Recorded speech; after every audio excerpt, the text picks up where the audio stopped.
오늘 이 시간에 내 마음을 지키라 라는 제목으로 말씀을 증거하겠습니다.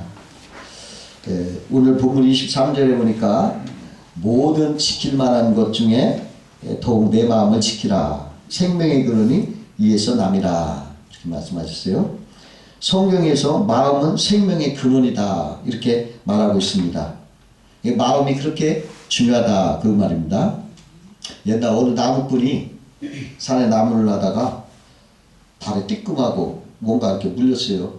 그러나 열심히 나무를 하는 가운데 바빠가지고 그냥 대수없이 이렇게 아니고 그냥 나무를 다 하고 나서 집에 와서 이렇게 살펴보니까 그쪽으로 이렇게 불어난 거예요. 부어있는 거예요. 그래서 한의사를 찾아가서 치료하는데 한의원이 이거 독사에 물렸네? 그 말을 듣자마자 그냥 거기서 까무러져 죽었대요.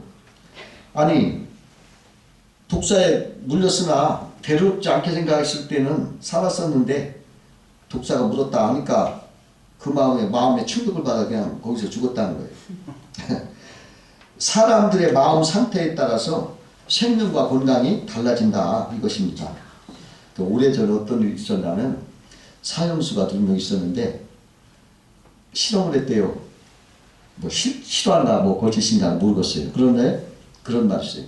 처음에 사형수를 이렇게 눈을 가리고 주사기로 피를 뽑아서 뽑은 다음에 이렇게 찍찍 이렇게 통에다 버리기 위해서 이렇게 하는데 자꾸 뽑을수록 얼굴이 자꾸 칭박했더니 결국은 죽더랍니다. 근데 그걸 보던 다른 사형수도 이제 눈을 가리고 주사기를 끼고 이번엔 피를 뽑지 않고 물을 담아놓은 물에다가 그냥 물소리만 찡찡 냈대요. 근데 피는 한 방울 안 뽑았는데도 물소리가 날 때마다 자꾸 얼굴이 창백해지더니 그 사람 죽은 만큼 그런 소리가 나니까 죽더랍니다. 한 방울 피도 안 뽑았는데 마음이 생명을 좌우하는 거예요. 그만큼 마음은 중요한 것입니다. 그러면 이 중요한 이 마음을 지키려면 어떻게 하는가 한번 생각하면서 은혜를 나누고자 합니다. 첫 번째로 마음을 지키려면 하나님 말씀을 가져야 한다. 오늘 20절 21절 보니까 내 아들아 내 말에 주의하며 내가 말하는 것에 내 귀를 기울이라. 그것이 내 눈에서 떠나지 말게 하며 내 마음속에 지키라. 그렇게 말씀하셨어요. 그 미국의 철학자요 심리학자인 윌리엄 제임스라는 분이 계신데 그분이 27살 때 신경쇠약증에 걸렸어요. 그래서 그는 정상적인 생활을 더 이상 할 수 없어가지고 정신병원에 입원했습니다. 근데 낙담과 공포와 두려움 때문에 그의 병은 점점 더 악화되기 시작했어요. 그래서 이 사람이 나 이러다가 정신병으로 죽을 것 같다 그런 생각을 하니까 막 겁이 난 거예요. 그래가지고 그 사람이 오직 나를 도와주실 분은 하나님밖에 없다 그런 생각을 하면서 성경을 읽었다고 그래요. 그는 그때부터 이렇게 호흡을 하듯이 또 약을 먹듯이 성경 말씀을 계속 복창하며 외웠다고 그래요. 그리고서 그 말씀을 통해서 정신병으로 고침을 받았어요. 그는 회고하기를 내가 성경 말씀을 외우지 않았더라면 나는 완전히 미치마이가 되었을 것이다 그렇게 말했습니다. 그는 젊은 시절에 자신의 정신병에 대한 고통을 책으로 써서 미국의 유명한 심리학자가 되었던 것입니다. 이처럼 말씀으로 충만하면 그 성경의 그 말씀의 진리가 우리 마음을 지키는 거예요. 그 어느 분이 술을 매우 좋아해서 늘 술을 먹다가 탈이 났어요. 그래가지고 이제 술을 끊고 약을 먹는데 어느 날 친구가 회식 자리에서 왜 자네 이렇게 술을 좋아하는데 술을 안 먹냐 이렇게 물어봤습니다. 그러니까 나 지금 내부 수리 중이야 이렇게 대답을 하더랍니다. 우리 마음도 온갖 해로운 것 쓰레기 같은 몸들이 막 들어와요. 그래서 복수심이 들어오고 분노가 들어오고 미움이 들어오고 음란한 생각이 들어오고 염려, 근심 이러한 쓰레기들이 막 들어오는 거예요. 근데 이것을 우리가 그걸 막 받아들이는 겁니다. 그래서 우리 마음속이 막 더러워지고 황폐해지고 나중에는 이게 탈이 나는 거예요. 마음이. 이럴 때 우리 마음도 내부수리해야 하는 거예요. 우리 마음의 죄악을 끊고 주의 말씀을 먹어야 돼요. 아멘. 말씀이 마음에 들어가면 이게 약이 돼서 더러운 마음의 독이 막 빠져나오고 건강해지는 것입니다. 어느 목사님이 이런 말 했어요. 하나님 말씀은 홍삼보다 더 좋은 보약입니다. 구약은 보약이고 신약은 양약입니다. 맞소. 이런 말을 성경책에 적어놨다고 그래요.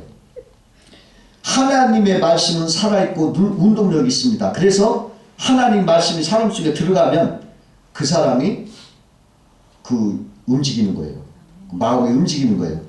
마치 고무장갑이 죽어있지만은 그 속에 사람이 손이 들어가면 그 손의 능력만큼 고무장갑 일을 할 수 있는 것과 같이 하나님의 말씀이 우리 마음에 들어가면 그 말씀의 능력만큼 말씀을 받는 사람의 생명이 이렇게 풍성해지고 건강을 찾는 것입니다.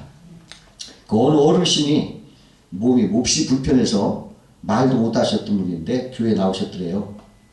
근데 몇 주 만에 말씀을 듣다가 예배 시간에 하나님 말씀을 이렇게 듣는데 그분이 마음에 내가 저 목사님 말씀대로 믿기만 하면 내가 치료가 되겠다는 그런 믿음이 생기더랍니다.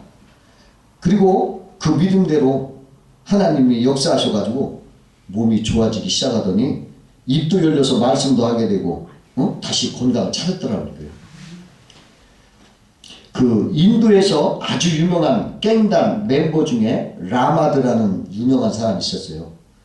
이 사람이 자기 동료 깽단 멤버들과 함께 어느 집에 들어가 강도짓을 하는데 탁자 위에 성경책이 있어요. 근데 이 사람이 이걸 보니까 야 저거 내가 담배 피워 말기에 좋겠구나. 저걸 가지고 가자 하고서 다른 물건 훔쳐가는 물건에 그 성경도 같이 쑤셔놓고 가져온 거예요. 그러고서 날마다 그 성경책을 뜯어서 거기다 담배를 말아서 피는데 피기 전에 이제 습관이 생겼어. 무슨 말인가 막 읽어본 거예요. 그 읽어보면서 이제 담배를 막 피웠는데 어느 날은 자기가 찢은 그 담배 페이지 성경을 읽다가 마음에 큰일을 받은 거예요. 그래가지고 그가 그 자리에서 무릎을 꿇고 주님을 영접하고 자기 죄를 회개하고 그 길로 그 라마드라는 사람이 경찰서에 가서 자수를 했다고 해요. 그리고서 감옥에 가서 수많은 죄수들과 반수들에게 주님을 전도해서 주님 품으로 인도하는 위대한 전도자가 됐다고 해요. 라마드가 날마다 읽었던 하나님의 말씀이 그 오염된 라마드 마음을 변화시킨 것입니다. 하나님의 말씀을 마음에 채우면 마음이 상처가 치유돼요. 왜 빈병에 공기를 어떻게 빼낼 수 있습니까? 물에서 물을 담으면 공기가 빠져나오듯이 하나님 말씀 우리에 들어가면 나쁜 마음이 탁 빠져나오는 거예요. 저도 제 개인적인 체험이 있었어요. 참 오래전의 일인데 개인적으로 엄청난 참 시험이 있었습니다. 근데요, 이건 도저히 빠져나갈 수가 없더라고요. 이건 얘기를 말로 이해도 못하고 이해도 못할 거. 근데 내 스스로 큰일 났어요. 이거 어떡하나, 이거 큰일 났어. 근데 오직 말씀 진리를 붙잡자. 오직 말씀을 붙었어요. 말씀에. 여러분, 큰 바닷가는 삿갓조개라고 있어요. 바위에 딱 늘어붙으면 그거 안 떨어집니다. 바위를 깨야 떨어져요. 그 배 밑에 붙으면 그때나 배 밑방이 구멍 나서 떼지 않고 그냥 죽답니다. 삿갓조개처럼 그냥 말씀에 딱 늘어붙었어요. 그렇게 있었더니 점점 사탄의 거짓말이 빠져나갔더니 제가 나왔어요. 참 돌아보면 엄청난 시험. 지금 생각해 보니까 하나님이 쓰시려고 이렇게 어마어마한 시험을 주셨구나 생각이 듭니다. 여러분, 우울증 같은 정신적으로 어려운 시험이 있을 때요, 여러분, 오직 말씀 붙잡아야 해요. 말씀 붙잡으면 그 진리 말씀으로 이길 수가 있어요. 제가 체험을 했어요. 말씀은 진리이기 때문에요, 그 말씀에 딱 붙어 있으면 거짓을 다 이겨내버려요. 그리고서 나중에 살아납니다. 제가 우울증 있는 사람들은 얼마든지 고칠 수 있다는 거예요. 왜냐? 이 하나님의 말씀은 긍정적인 사랑의 말씀이기 때문에요. 이 우울주의라는 게 뭡니까? 사탄이가 우울한 생각을 계속 공격하는 거예요. 근데 그걸 이길 수 있는 건 하나님의 진리의 말씀입니다. 하나님의 말씀이 있으면 그걸 이겨버려요. 그게 물러나가버려요. 그러니까 나는 계속 긍정적인 말을 하는 거예요. 말씀에 의지해서 계속 긍정적인 말을 하는 거예요. 계속. 그러면 이 부정적인 말이 거짓이 탄로나고 떨어지고 힘이 없어져 버리고 긍정적인 말이 나를 살립니다. 여러분, 우울증 등 정신적으로 어려운 시험 있을 때 여러분 말씀을 붙잡고 말씀을 애우시고 말씀을 말아요. 말씀을. 그러면 떠나갑니다. 이게 치료가 하는 거예요. 두 번째로 마음을 지키려면 입술을 지켜라 그랬어요. 24절 보니까 구부러진 말을 내 입에서 버리며 삐뚤어진 말을 내 입술에서 멀리하라. 그 에밀 쿠에라는 박사가 병원에 있는 환자들에게 나는 강하다. 나는 매일 조금씩 모든 면에서 나아지고 있다. 이런 말을 계속 하라고 했어요. 환자 중 절반 정도가 박사의 말을 따라 매일 자신에게 긍정적인 말을 하며 긍정적으로 생각했습니다. 그 결과 얼마 후에 놀라운 일이 일어났어요. 박사의 말을 따른 환자들은 다른 환자들보다 40% 이상 빠른 회복을 보였던 것입니다. 한 뇌학자가 말하기를 우리 뇌세포는 98%가 말의 지배를 받는다 그렇게 말했습니다. 뇌의 98%가 말하는 대로 따라간다고 그래요. 건강한 사람도 아프다 하면 아파지는 거예요. 그리고 병든 사람도 건강하다 이렇게 말하면 건강해진다는 것입니다. 하나님은 사람의 말을 들으시고 그 말대로 되게 하신다 그랬어요. 민수기 14장 28절에 보니까 여호와의 말씀에 내 삶을 두고 맹세하노라. 너의 말이 내 귀에 들린 대로 내가 너에게 행하리니 하셨습니다. 그러니까 말한 대로 이루어주신다는 거예요. 그러니까 여러분 긍정적인 말을 해야 되겠죠? 심리학자 연구에 따라 보니까 말은 세 가지 힘이 있다고 해요. 첫째는 각인력이랍니다. 우리가 말을 할 때 뇌세포가 그 말을 각인한대요. 받아들여서 새긴다는 거죠. 그래서 무슨 말을 하든지 내 머릿속에 이게 새겨져 가지고 이 새긴 말은 자기가 믿어진대요. 그 말을 믿게 되고 그 믿음 때문에 그대로 된다고 합니다. 그러니 좋은 말을 듣고 자란 아이는 좋은 믿음을 갖고 믿음이 좋지 않은 말을 듣고 사는 사람은 좋지 않은 믿음을 갖게 된다는 거예요. 그래서 여러분 말이 그렇게 중요하다는 겁니다. 두 번째는 견인력이 있다고 그래요. 끌어들이는 것. 뇌세포에 새겨진 말이 내 척추의 신경을 자극해서 행동화시킨다는 것입니다. 다시 말하면 말하는 대로 행동하게 만드는 능력이 있다는 거예요.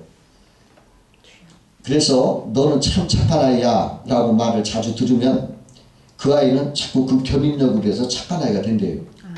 근데 너는 누굴 닮아서 그렇게 못되지만 하냐 하는 말을 자꾸 들으면 그 말의 견인력으로 못되지만 한다는 거예요.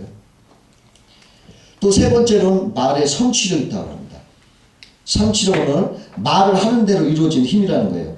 잠언서 18장 20절 20절 보면 사람의 입으로 나오는 열매로 말미암아 배부르게 되나니 곧 그 입술에서 나오는 것으로 말미암아 만족하게 되리라. 죽고 사는 것이 혀의 힘에 달렸나니 혀를 쓰게 하리 좋아하는 자는 혀의 열매를 먹으리라 이렇게 했어요. 그러니까 말대로 성취를 이루는 거예요. 그러므로 우리가 어떻게 말을 하냐? 긍정적으로 말을 해라 이것입니다. 세 번째로 마음을 지키려면 눈을 지켜야 한다 그랬습니다. 25절에 보니까 내 눈은 바라보며 내 눈꺼풀은 내 앞을 곧게 살펴 이렇게 말했어요. 마음을 지키려면 믿음의 눈을 가지고 있어야 됩니다. 세상의 육적인 눈은요 겉모양인 거예요. 겉모양. 그 베드로가 바람과 파도를 봤잖아요. 겉모양을 보기 때문에 금방 실망하고 좌절하고 금방 소망을 잃어버려요. 육신의 눈은 육안은 그렇습니다. 그러나 신앙의 눈, 믿음의 눈을 보면 속을 봅니다. 속을 보기 때문에 고난을 봐도 이게 변장인데 축복이다 이렇게 보이는 거예요. 요셉은요 파란만장한 인생입니다. 그런 파란만장한 인생 겪은 사람 별로 없어요. 그러나 그는 믿음의 눈으로 그 모든 것을 하나님이 합력하여 선을 이룬다 하는 믿음의 눈으로 보았기 때문에 그 위대한 업적을 이뤘던 거예요. 그에게 믿음의 눈이 없었다면 그가 형들에 대한 미움, 원망, 옥살이에 대한 억울한 옥살이에 대한 불평, 그 쓴 인생길 견디기 어려웠을 거예요. 그 믿음으로 눈으로 볼 수 있었기에 그 마음을 지키고 승리할 수가 있었던 것입니다. 다윗도요, 신앙의 눈이 있었기에 자기를 죽이려고 추격해오는 사울을 죽일 기회가 2번이나 있었어요. 그러나 믿음의 눈으로 볼 때 하나님께서 기름 부은 왕을 내가 손댈 수 없다, 그렇게 선언을 하고 범죄치 않고 물러났어요. 믿음의 눈인 것입니다. 이러니까 다윗은 하나님이 차기 왕으로 든든하게 세워주신 것입니다. 빌립이 예수님께 이랬어요. 아버지를 보여주십시오. 그러면 족하겠습니다. 그러니까 예수님이 나를 본 자는 아버지를 보았거늘 어찌하여 아버지를 보이라 하느냐. 나는 아버지 안에 있고 아버지가 내 안에 계시니 나와 아버지 하나입니다. 나를 본 자는 아버지를 본 것이니라. 이렇게 했어요. 자, 빌립의 육신의 눈으로 예수님을 보았을 때는 아버지를 보지 못하는 거예요. 그러나 주님이 빌립이 믿음으로 눈을 보이기 원하셔서 나를 보는 자는 아버지를 보았느라고 가르쳐 주신 것입니다. 믿음의 눈은 속을 보는 눈, 본질을 보는 눈이에요. 그래서 믿음의 눈은요, 말씀으로 훈련이 필요한 거예요. 그냥 육안이 그냥 되는 게 아니에요. 말씀으로, 믿음으로 훈련이 돼야 돼요.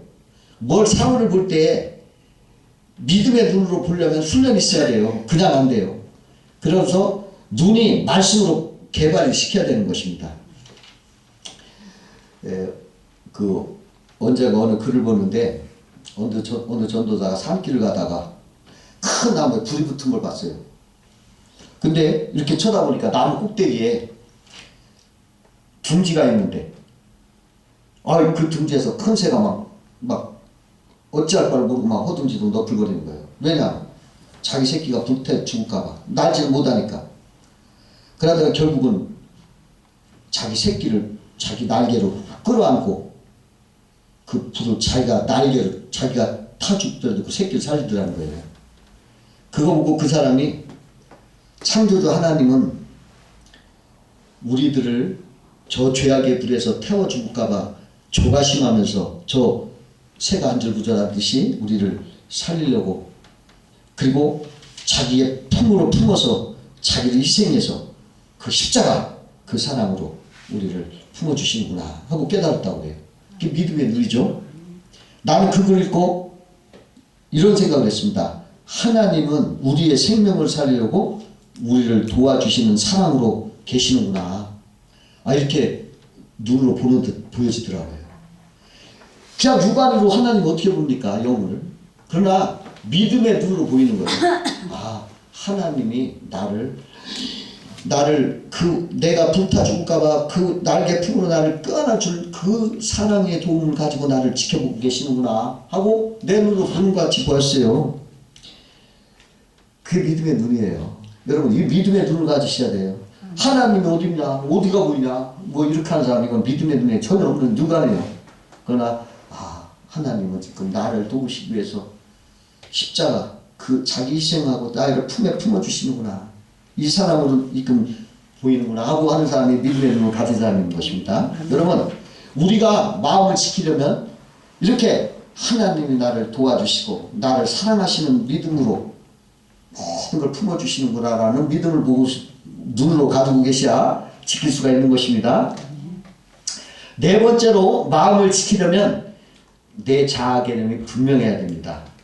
우리는 우리 자신이 누군가를 모르는 겁니다. 그래서 세상에 시달리다 보면은 그 마귀의 거짓말에 속아서 자기가 나는 비천한 사람이야, 나는 부정한 사람이야, 나는 아무 소망 없는 쓸모없는 사람이야, 이렇게 보는 거예요. 그래서 내가 우울하고 허무하고 의욕이 없어져요. 그러나 성경의 진리는 우리의 존재를 알려주고 있습니다. 성경은 하나님이 우리를 사랑한다 그렇게 말하는 거예요. 그 증거로 독생자까지도 보내셔서 나의 죄를 속죄를 해서 죽으시고 우리 죄의 중에서 우리를 사셨다, 우리를 자유를 주시려고 사셨다고 하셨어요. 그 얼마나 비싼 값입니까? 만왕의 왕 창조주 독생자의 생명값을 우리를 위해서 내어주고 나를 그 금액으로 측량할 수 있는 큰 금액으로 나를 사셨다는 거예요.